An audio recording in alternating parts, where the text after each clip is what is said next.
시민을 위한 온라인 상담 토크쇼 힘내요 우리 동네 방구석 솔루션의 최재원입니다. 네, 안녕하세요 여러분, 지현정입니다. 네, 반갑습니다.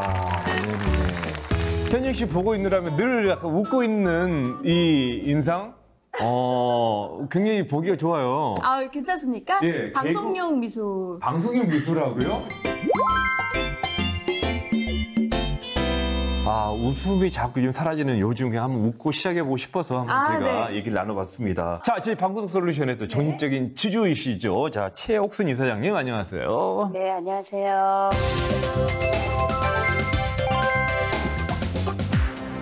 또 오늘 시민들의 답답한 속을 뻥 뚫어주실 분을 모셨습니다. 서민금융통합지원센터의 신승주 센터장님 모셨어요. 안녕하세요. 네, 안녕하세요. 안녕하세요. 네, 반갑습니다. 그리고 오늘 또 미소가 밝으신 분들이 있습니다. 온라인 방청객분들이 함께하고 계세요. 여러분 안녕하세요. 안녕하십니까. 네, 반갑습니다. 네네. 예. 파이팅! 파이팅이 넘쳐요, 여러분. 맞아요. 이럴 오늘, 때 저희가 네. 파이팅 또 외쳐야 되겠죠. 그러니까요. 예. 네, 오늘 저희 방구석 솔루션 끝까지 함께 해주시기 바랄게요. 자, 요즘 이렇게 가정에서 돈 관리를 이제 하시는 분들이 많이 계시는데 돈의 흐름을 또 그 맥을 정확히 짚고 계시는 분은 거의 많지 않으시다고 해요. 그래서 오늘 네. 저희가 SOS를 저희 방구석 솔루션에 보내신 그분을 토대로 해서 우리 시민분들의 경제 상황을 한번 점검해보는 시간을 갖도록 하겠습니다. 어떻습니까, 저도- 주제? 저도 너무 좋아요. 저한테 너무 네. 필요한 내용인 것 같고 귀 기울여서 오늘 한번 들어보도록 하겠습니다. 좋습니다. 네. 센터장님. 네. 보통 재무 컨설팅 하게 되면은 약간 좀 뭐 기업인 아니면 좀 돈 좀 갖고 계시는 뭐 자산가 네. 이런 분들이 받는 거 아닌가요? 저희 같은 경우에도 받을 수가 있나요? 서민금융통합지원센터 그러면 저희는 일반적으로 이제 병원의 비유를 많이 합니다. 병원. 네. 저희는 이제 저희를 일컬어서 금융두치라고 합니다. 이제 일반적으로 뭐 부자나 가난한 사람이나 오래 살고 싶어 하지 않습니까? 그것도 건강하게 오래 살고 싶어 하다 보니까 주기적으로 건강검진을 받습니다. 네. 마찬가지로 금융도 재무 상황도 정기적으로 저희가 재무 컨설팅을 받고 하시면 네네. 아주 건전한 재무 생활을 하실 수 있는 거죠. 자, 먼저 우리 집 경제 상황 좀 봐주세요. 첫 번째 사연을 보내신 분 익명을 요구하신 수원의 한 가장이신데요. 제가 사연을 읽어보도록 하겠습니다. 늦은 나이 결혼하여서 현재 22살 그리고 19살 딸을 두고 있는 아빠입니다. 지금은 무엇이라도 해야 하는지라 건설 현장, 철도 현장을 찾아다니면서 일을 하고 있습니다. 큰애는 대학 휴학 중이고 작은애는 올해 수능을 앞둔 고3입니다. 한창 뒷바라지를 해야 하는 시기인데 경제적으로 쉽지가 않습니다. 현재 벌이는 제가 한 200만 원 정도를 벌고 아내는 지인분의 작은 사무실에 나가 사무 보조 업무를 하고 있는데 그마저도 코로나로 매일 나가지 못해서 수입이 줄어든 상황입니다. 점점 늘어가는 카드 빚에 저축은 꿈도 못 꾸고 있고 자산이라고는 지금 사는 집이 전부인데 이거라도 팔아서 어느 정도 빚을 정리해야 될지 고민이 됩니다. 어떻게 하는 게 좋은 선택인지 도움을 좀 받고 싶습니다. 딸 아이들과 어떻게 좀 대화를 좀 시작해 봐야 할지도 좀 여쭤보고 싶고요. 두서없이 쓴 글 읽어주셔서 감사합니다. 부탁드립니다.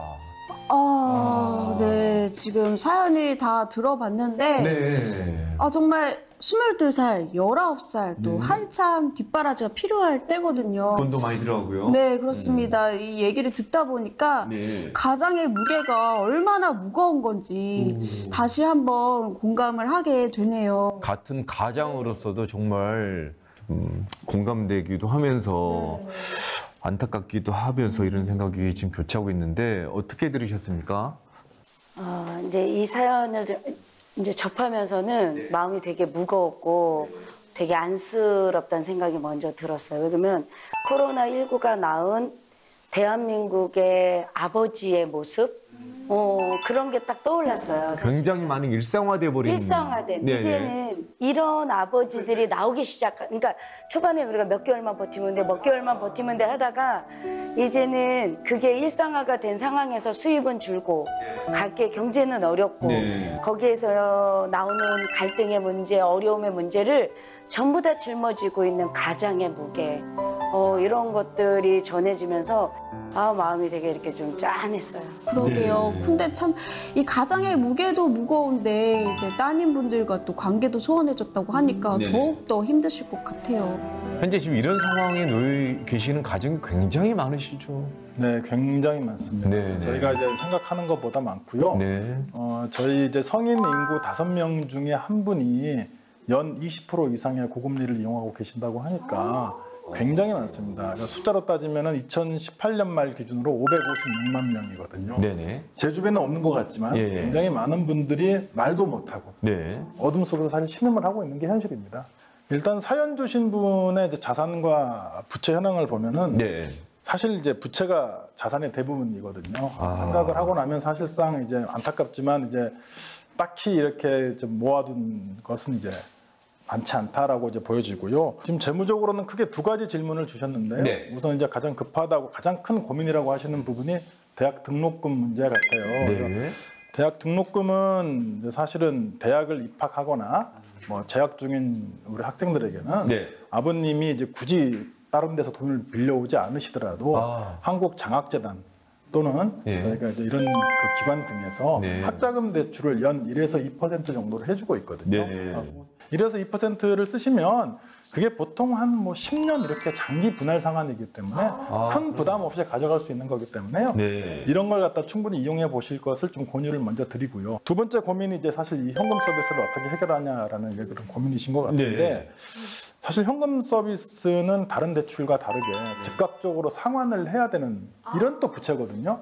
그러다 보니까 가게 입장에서 보면 굉장히 그 압박감이 심할 수밖에 스트레스도 없는. 있고요. 네, 그렇습니다. 그래서 이율도 높고요. 맞습니다. 그리고 이걸 해결하지 못하면 당장 뭐 연체자가 되고 신용불량으로 갈 수 있는 이런 거가 되기 때문에 우선적으로 이 현금 서비스를 좀 해결을 하셔야 되는데요.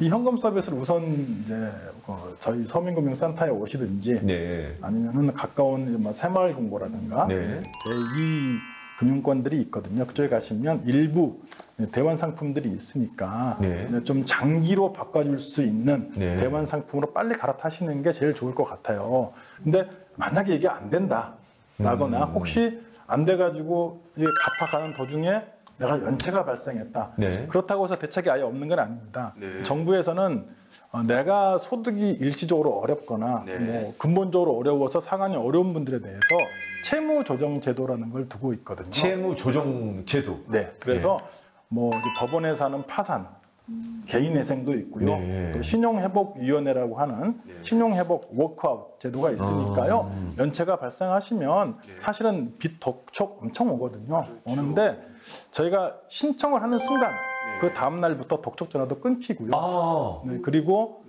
저희가 연체 이자도 다 감면해드리고 또 이자도 금융기관과 얘기를 해서 조정을 해드리는 거니까 이런 제도가 있는데 많은 분들이 잘 모르세요. 이 신청을 어디 가서 한다고요? 신용회복위원회 신용회복위원회? 네, 또는 이제 법원 쪽으로 이제 하시는 겁니다. 당장의 이제 빚도 문제긴 한데 앞으로 길게 봤을 때 저축이나 이런 부분은 어떻게 하면 조금 만들 수 있을까요?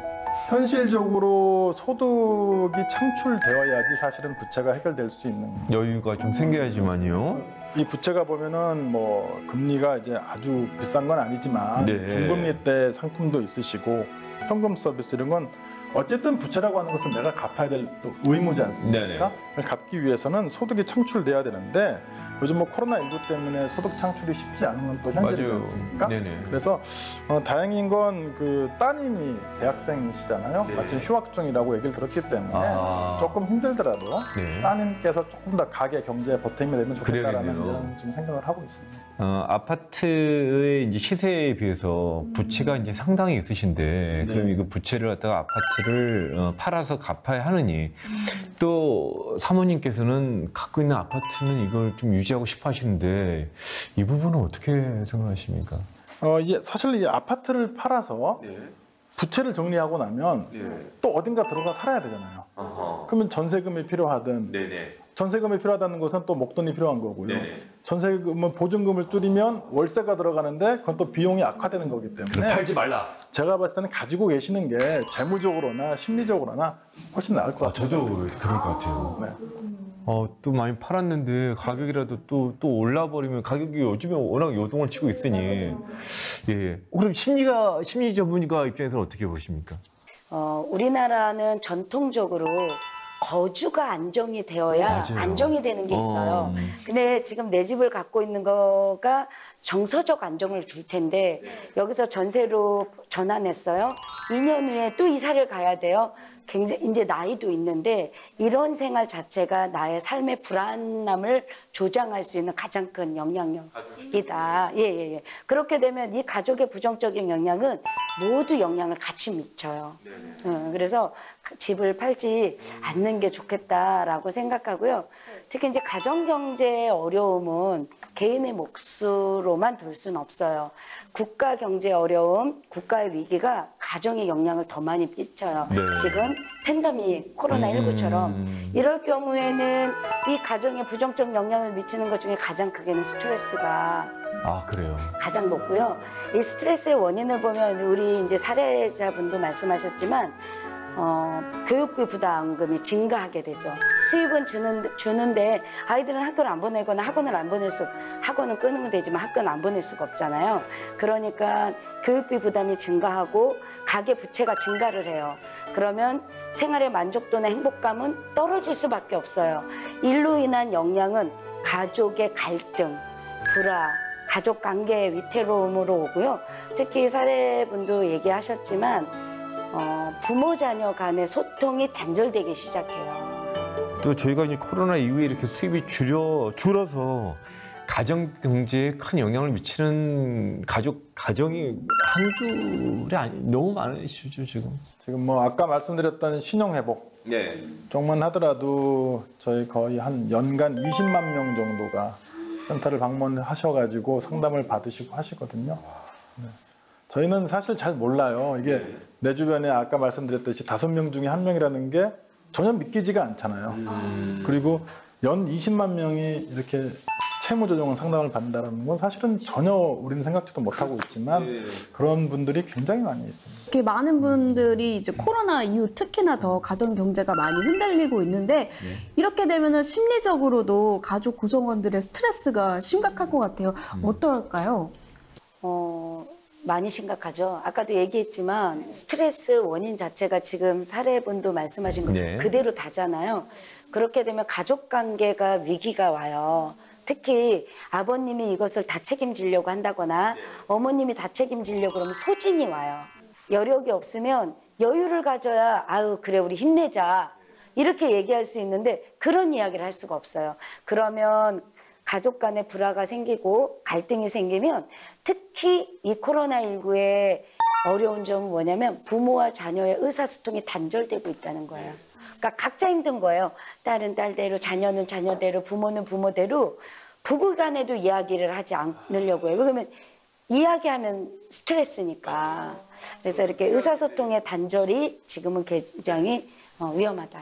네, 정말 이 힘든 상황 속에서 가족 구성원들에게 서로에 맞는 그런 배려라는 게 가장 중요한 것 같습니다. 네. 저는 저희 첫 번째 익명을 보내주신 사연 주신 분 아마 좀 도움이 되실 거라는 생각이 들면서 저희 두 번째로 이번에는 내 집 마련이 꿈인 3년차 신혼 부부를 만나보겠습니다. 현재 27개월 된 아이를 키우고 계시는 아주 예쁜 가정이라고 하는데 보통 신혼부부들을 하게 되면은 이제 그 직장만이 제일 먼저 우선 과제인데 이게 만만치 않습니다. 요즘에 신센터장님.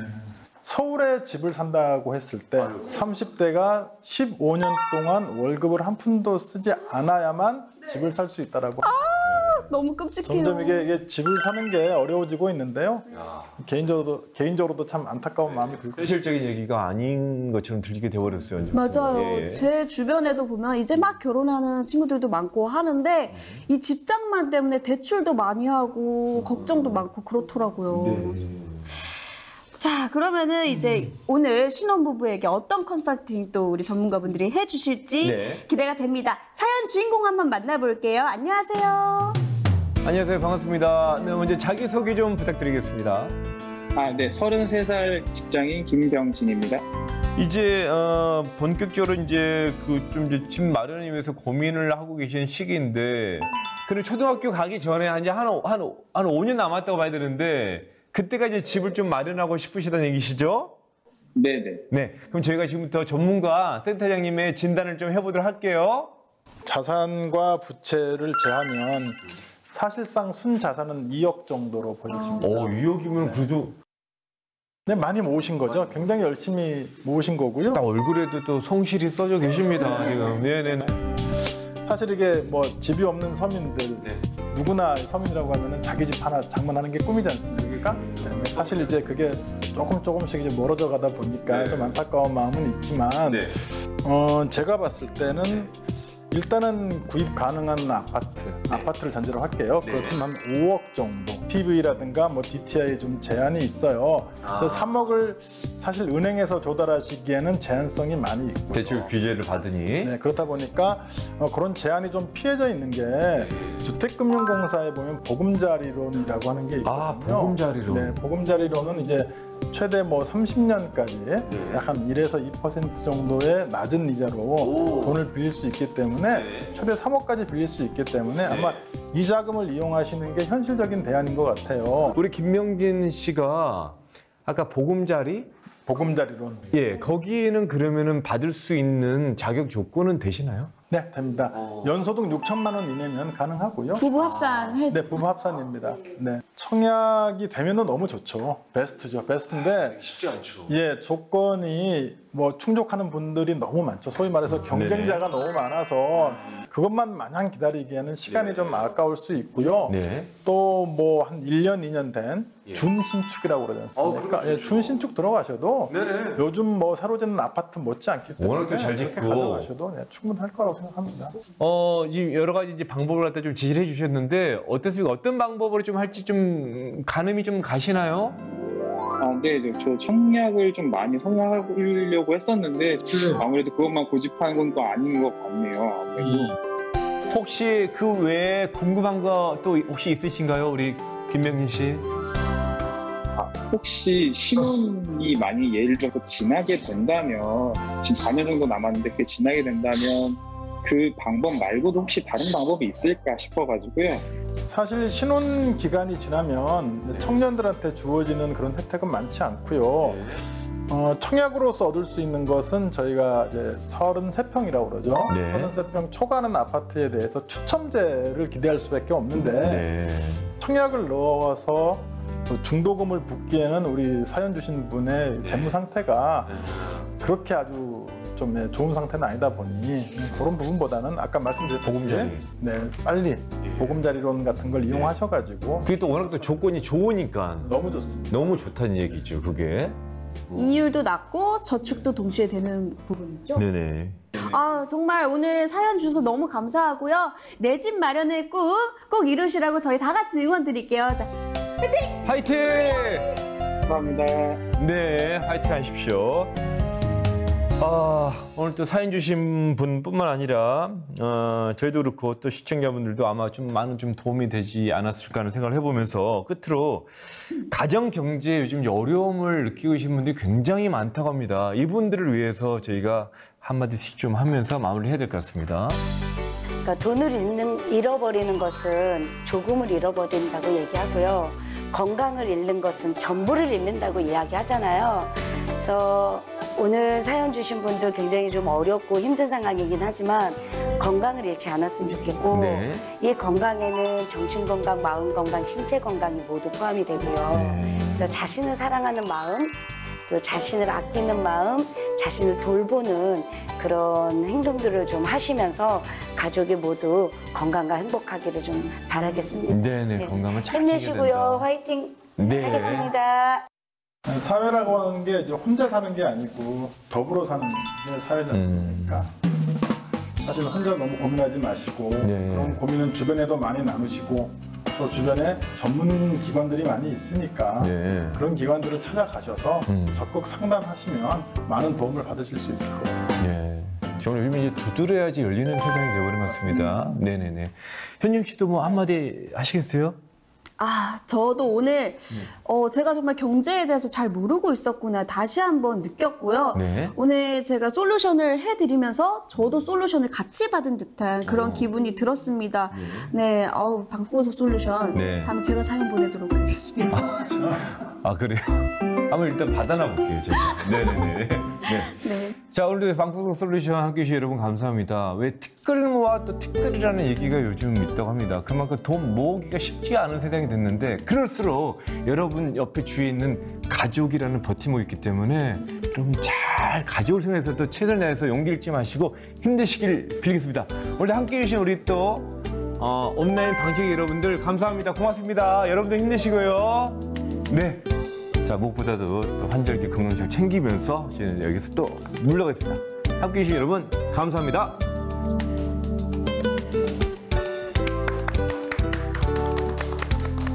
네, 고맙습니다. 네.